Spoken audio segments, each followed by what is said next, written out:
Good morning and welcome to day 5 of the Little Lizard King Dive into Swimwear Sew Along. We are moving on to adding our elastics at the waist and in the leg holes. And today I will be using the Laguna vintage ruffled bottoms that I worked on yesterday. I showed you yesterday how to add the ruffles and how to add the lining and sew the main pieces all together in one step using just 3 rows, three total lines of stitching, and you got it fully lined. I've gone ahead and basted all of my lining to the openings, and now we are going to insert our elastic. Before you cut your elastic, you give it a good stretch, work it out a little bit. I've got all my pieces labeled, so I know exactly where it's going to go. Our first step is to make it a circle. You're going to overlap the ends by 1/4 inch.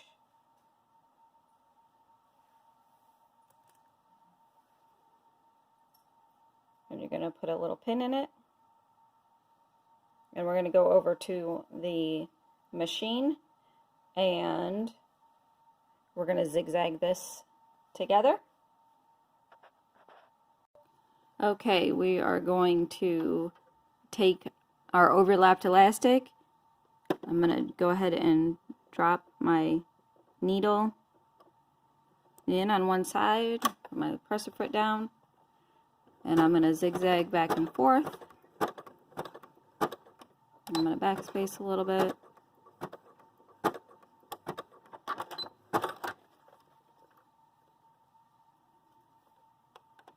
I've got to zigzag together.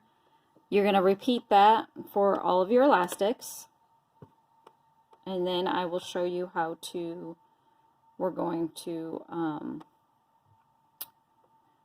clip it into each opening so that way we're ready to sew.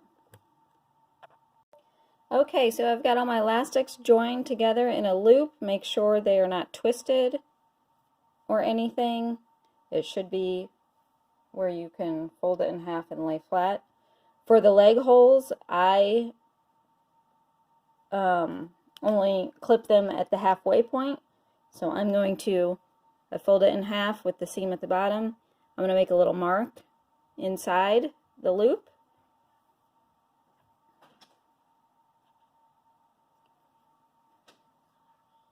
And I will repeat that for the other leg. For the waist, I 1/4 it. So I'm going to mark my halfway point. And then I'll match up my seam and my halfway point and mark the 1/4 points.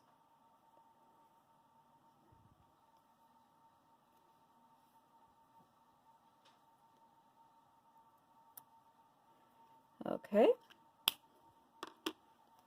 I'm going to grab some clips.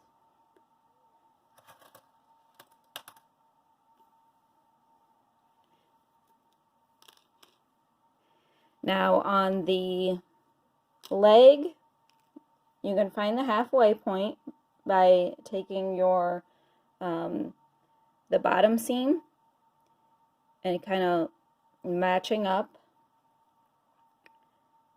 the front and back.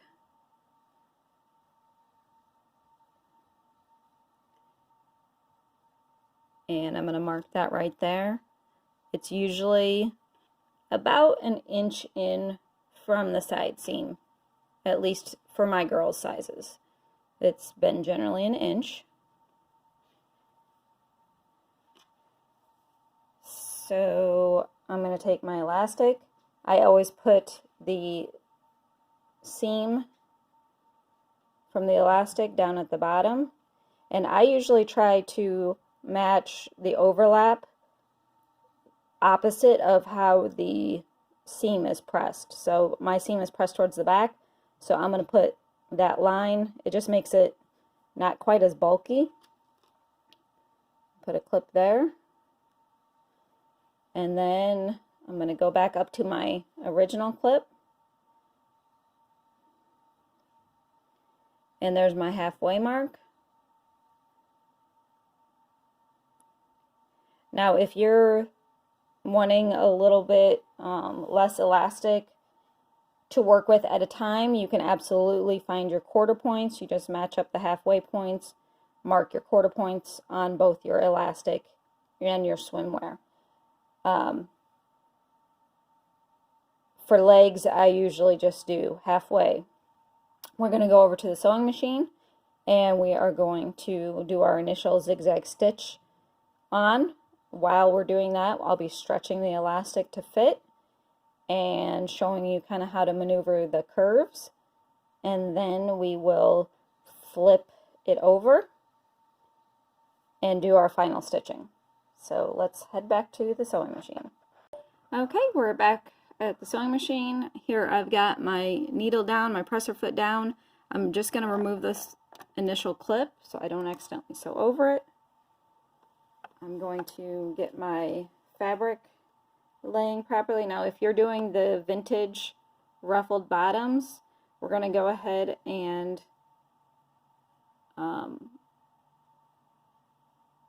clip that ruffle out of the way. So I'm just going to add a bobby pin so it kind of stays out of my way.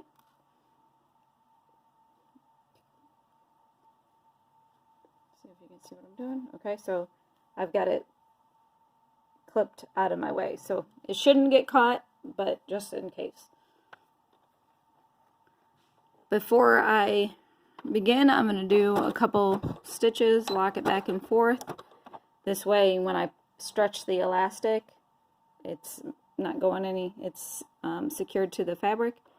The front of your swimsuit, it's just going to be a gentle stretch. And you're going around a curve, so you're going to have to kind of maneuver your fabric with your left hand. And my right hand holds the elastic. So I'm just kind of guiding the fabric around the curve.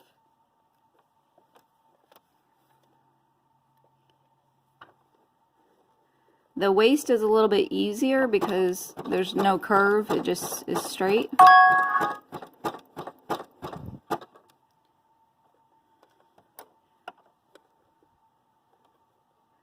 The back is where you're going to stretch most of it. For stitch, I'm using a zigzag. It's a 3.5 width. You can see that it's not as wide as the elastic, and I'm sewing right down the middle of it. The elastic, you want to make sure is right at the edge. And I'm going to stop this because I'm almost at my limit, and I will pick back up on the next video.